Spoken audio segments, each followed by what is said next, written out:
Everyone wants change. People talk about change all the time. College football, no different. Everyone always talks about what we need to change. Do we need to change the playoff? Do we need to change the structure of it? Do we need to change the criteria that it takes to get into the playoff? Do we need to change NIL? How about scheduling? Should we change how many teams you can play from here and how many Power 5 versus G5 versus FCS teams you can play? And sometimes it's like running into a brick wall because you can never get agreement or even large consensus on some of these issues. But I've got one that I've thought for a while you and I agree on, at least to like a 90% degree, we agree on it. I've found no coaches who push back on it hard, and yet for some reason, college football just hasn't done it. And what it is replacing the classical inter-squad spring scrimmage format, the spring game as we know it right now, with a real game, with another team coming into town, or you going there, or you meeting in a neutral site, and you playing a real spring game. Everybody wins, nobody loses. I've never understood why there's not a bigger push for it. Well, we can only do so much here. We can only do so much tweeting it out or talking about it behind a microphone. But you know what Mike Gundy did? He got asked about it, and he pretended like he wasn't prepared to answer it, but we're going to play this out for you in just a second. I'll let you be the judge as to whether this guy sounds like he's thought this through or not, but we'll roll it, and then I want you to listen to what he says and listen to his reasoning, because he's going to give you his reasons why he supports the idea. I'm going to give you like 4 or 5 other ones, and all the while, I want you to listen to this and try and find me the reasons against, because these are all going to be pros. Try and list the cons, why we shouldn't do this. Here's Mike Gundy. We'll talk about it on the other side. Yeah, I mean, it would be good for us to scrimmage Arkansas. You got Nebraska, you got A&M. There's teams around that would be good to have a spring game, spring scrimmage, where you would do like the NFL, do some inside, do some 7-on, do some team. I would be for that, just from a numbers standpoint. So what happens is when we get into the spring game, on most years we don't have enough depth to have a real good spring game. So the reason we haven't had one in a while is because I think it's not favorable for the fans because we don't have enough depth, and then you can't function. If you were to play a game against Arkansas or Nebraska or A&M or somebody and practice game, you could get really quality work. So I would be for that in just short notice without thinking through it. I'm looking around. Who's against this idea? How many of you came up with any kind of con? So Mike Gundy is sitting there essentially giving you all the reasons. And his reasons were basically it would help us to structure a real game. I had someone listen to that soundbite earlier today. I put it out on Twitter, @LateKickJosh, by the way, and I heard someone push back and they said, what does he mean he doesn't have enough depth? Don't you have like between 85 and 120 players available in spring? Well, yeah, I mean, if we were just talking about getting 22 players on the field at a time, no, that's not a struggle, but you never know what your depth situations are at various positions. It could be that you have a lot of interior linemen who have just exited due to graduation or the draft, and maybe you don't have your new guys coming in as early enrollees. And so maybe you're just thin at right guard and you only have really one guy who you trust to play there. Why in the world are you going to set up a scrimmage? And that's not even to mention, I don't know, you may want to rotate guys and you may want to get some depth provided to you there and like establish some depth. That's the kind of depth he's talking about. Okay, so let's think ahead a little bit. Let's not boil it down to just can you get 22 on the field or not. He mentioned that. But I want to ask you, because I got several other really good reasons why I think this should happen. What are the cons? The whole time, I want you to think about what are the cons here. Here are the reasons that I came up with.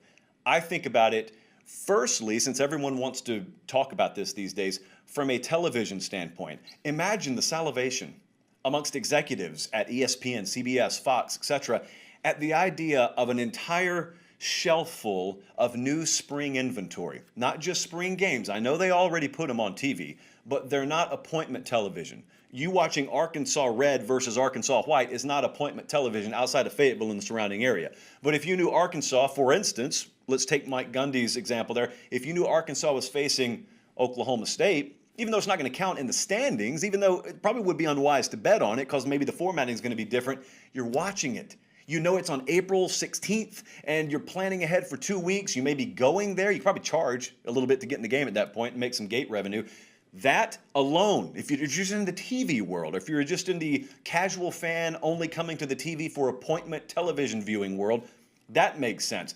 Also, from a player standpoint, think about the difference. What does every player say when it comes to fall camp and week one is approaching? What are they talking about? I'm looking so forward to week one because we finally get to hit someone other than ourselves. We got a light at the end of a tunnel. In spring or in fall workouts and in summer workouts, week one, that's the payoff. That's the payoff. How about putting one at the end of spring?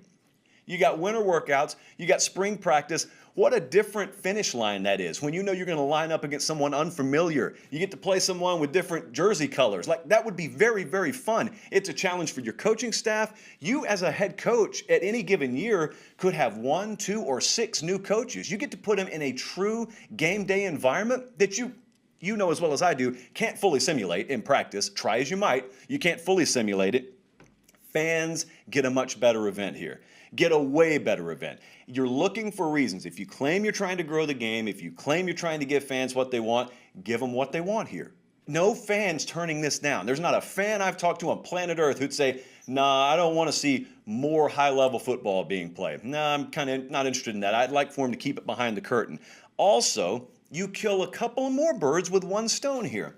In the Southeastern Conference, for example, there has been a big cry for a long time, not from me necessarily. I've always been able to justify it. Of course I have. But some of you outside the SEC have always criticized people in that conference for scheduling FCS teams, right? You watch Texas A&M, and for some of you, even though they may have Clemson on the schedule, as well as Georgia and LSU and Alabama, if they schedule Lamar, then it's time to whack-a-mole Texas A&M for scheduling an FCS program. Well, how about this? How about you kill both birds with one stone? Because here's the cry. If those teams can't schedule the FCS teams can't get their $1 million payday. And if the FCS teams can't get their $1 million payday, then how can they survive? Well, why don't you just move it to the spring? Why don't you move Texas A&M versus Lamar to April 18th on a random Saturday in the middle of spring? That's your spring game. You get a TV partner on board, ESPN, whoever it would be, SEC Network. They fit the bill. They pay the freight. Lamar's not going to have to pay their own dime to come there. They're going to cash a paycheck for coming there. A&M's got TV revenue as well as gate receipts to more than make up for it, and you get an experience. You get a tent pole event right there in the middle of spring. So you get the FCS payday, you get the exposure, you get the TV product, you also get the experience for your players. The FCS players get their experience, and then you don't have to put it on your fall schedule. So everyone's happy, right? Apparently not, because no one agrees on anything, or everyone can't agree on anything. That's just the way of the world these days, and pretty much always has been. So, I mean, I put down a 6th point. Imagine how good it would be for us. I mean, I'd love it, selfishly, in the spring, if we could be talking about games that are actually coming up. But I also support making this optional. So if there is, for some reason, a sizable portion of, let's say, I don't know, the Kentucky administration, just pulling a team out of thin air, that is not on board with this, well, they don't have to do it. Go find your dance partner, whether it's the Power 5 level, the G5 level, or the FCS level. Go find your dance partner. I would prefer the FCS level just because of reasons I just listed. And then find a dance floor. Find a neutral site if you want to, or find a home-and-home situation, but make it optional. And so if someone wants to push back on it, they don't have to do it. But I would just love for the conferences to be able to open this up. And for anyone out there who tries to use this excuse, well, it's tougher than it looks. No, it's not. No, it's not. Brigham Young and Coastal Carolina got an actual football game off the ground in the span of about 72 hours this past year. This past year, 2020, showed you a lot of the stuff that you were told is impossible is possible and really always was possible. You just had to have an extreme set of circumstances to prove it. And so, yes, of course this could happen. Conferences could open the door. Conferences could loosen restrictions. They could allow this case-by-case basis, individual choice, whatever you want to call it. But I got a few pushbacks on this because I asked people, what are the pushbacks? What are the cons? What are the reasons against? And I didn't get any good reasons. I wrote the 3 down that I got. So I got 1, which is coaches don't want to show anything in the spring. The second is, well, imagine if a team that is supposed to be favored in a spring game ends up struggling or maybe even losing to an FCS team. Could a coach be fired after a spring game? Point number 3, what if kids get injured? So those were the best that you guys could come up with. Point 1, you don't want to show anything in the spring? Fine, don't schedule the spring game. Just don't keep other people from doing it. Point number 2, if your ice under your blades is already thin enough and your blades are already hot enough where you struggling in a spring game is enough to push you over the cliff, you were already falling anyway. And number 3, injury. Has anyone checked Georgia lately? Georgia, people are waking up one eye before they put their contacts in Athens right now, checking their iPhone every morning to make sure they haven't lost another receiver. Injuries happen regardless. Non-contact injuries are happening. Injury's part of the game. Point being, there is nothing that isn't already part of football or isn't just tied to the selfishness of the betterment of a coach that was listed among the cons here. So if we're talking about what's best for fans and best for the game, my point is there is no reason not to do this. Make real spring games happen. Just make it happen.